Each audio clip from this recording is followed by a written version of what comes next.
Hi, I'm Evan Perrollaz. I'm the administrator at the Village at the Harbour, the senior living community located up on Spring Street in Friday Harbor, Washington.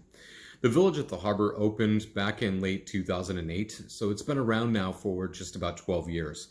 And about 4 of those years has been with me as the administrator. I moved to the San Juan Islands in 2016 and have been here ever since, and I really look forward to a continued stay here. It's been a pretty amazing journey for me so far. The Village at the Harbour itself is a very incredibly unique senior living community. It was founded by, or the brainchild as it were, of 2 local islanders that got a group of investors together and created truly one of the most special and what I call island-style communities there is. And what makes it so special? Well, the fact of the matter is that as the administrator, I'm pretty much responsible for all the day-to-day operations of the building. And that gives me such a unique perspective on what we do. And we're not bound by the tenets of a large corporation that serves communities across the country.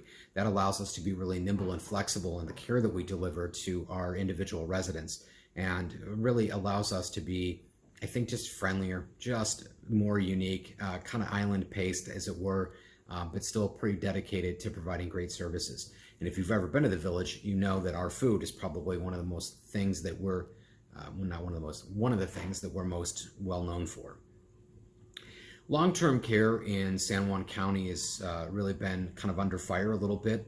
We're one of the last true senior living communities left. I know over on Lopez they have Hamlet House, which is a fantastic small community over there. And then, of course, in San Juan Island, we have Village at the Harbour. That's pretty much it. Life Care Center of San Juan closed several years ago and forced really the Village to adapt and grow as a community. We had to push the needle a little bit on some of the services that we offered and the care that we could deliver so that we could take a little bit of a heavier acuity, as it were, to better serve our community. And long-term care is a ever-changing and ever-evolving industry. I know that my work right now with the Inter-Island Healthcare Foundation is, I believe, really crucial to us continuing to develop new models for healthcare in the county. It'll allow us to look at reintroducing a nursing home concept to the islands, having our own home health and home care on the islands once again, doing a better job of providing training to those that really want to serve the vulnerable population. It'll allow us to work with telemedicine programs to better expand our reach across the county and serve those that are in really hard to reach and hard to access areas. And I'm really looking forward to us continuing to grow some of those models as we move forward. How has COVID-19 changed things for me?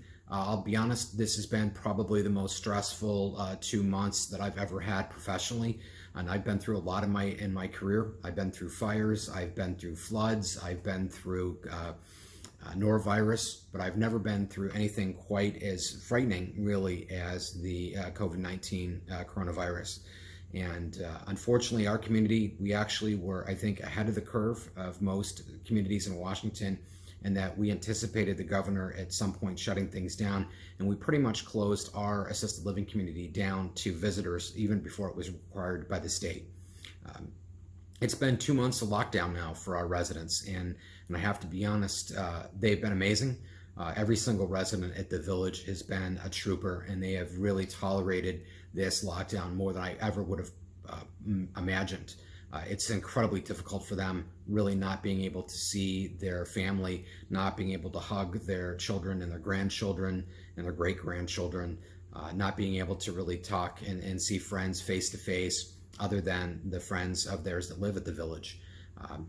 We have tried really as a staff to do our absolute best to make them feel loved and at home. And I think really and truly, I know this is really more of a talk for the community, but I do have to say, as a thank you, the staff at the Village at the Harbour has been really one of the most fantastic groups of people that I've ever had the pleasure to work with. Those guys showed up every day knowing that we potentially had this deadly virus going around, and they did it with a smile on their face. They did it unflinchingly, and they continue to come in and serve our senior population. And I'll be forever grateful that they did that with no questions asked. And they sacrificed a lot to do that. They sacrificed a lot of their own personal travel and seeing their own friends and family to make sure that we kept our residents safe and virus-free. One of the things that I've seen a lot is this community. And this community, San Juan Island, Friday Harbor, has been exceptional in reaching out to us and offering ways to make masks for our team, to provide entertainment, to do whatever they can, write letters, write cards, do Zoom meetings, do whatever.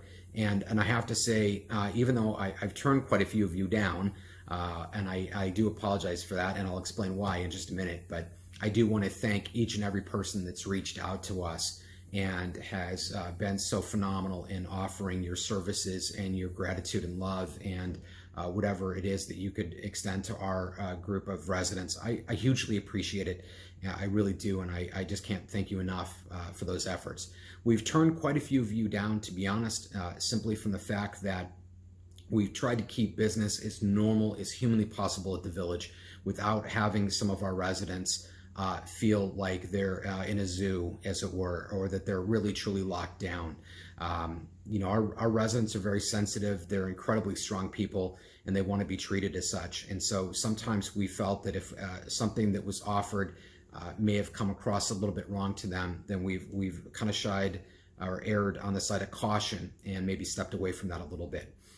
Especially as we have a group of our population, our resident population, has dementia or Alzheimer's. We really didn't want to alarm them. We didn't want to really change up their daily routine any more than we really had to. But with that being said, again, it's been an amazing outpouring, an amazing show of support. All the doctors on this island, both Dr. House and all the doctors at Peace Health, have really been fantastic in being flexible and nimble with us to make sure that we get our residents taken care of and looked after properly. And that's been really cool. It's been cool to be a part of that. Families, I know this has been a huge struggle for all the families that have loved ones that live at the Village. Them having to wave and talk to their loved ones on the phone or through a window has been really trying for each and every one. You know, my own mother lives about 2,600 miles away, and I wish almost every day that I could see her in person and just make sure that she's doing okay and let her know how much I love her. And even though we do phone calls and Zoom, it's just not the same as being with your loved one kind of in person. And so I know it's been really difficult, and I'm really hoping and praying for the day comes soon where we get back to some level of normalcy. And I think we all probably hope that at this time.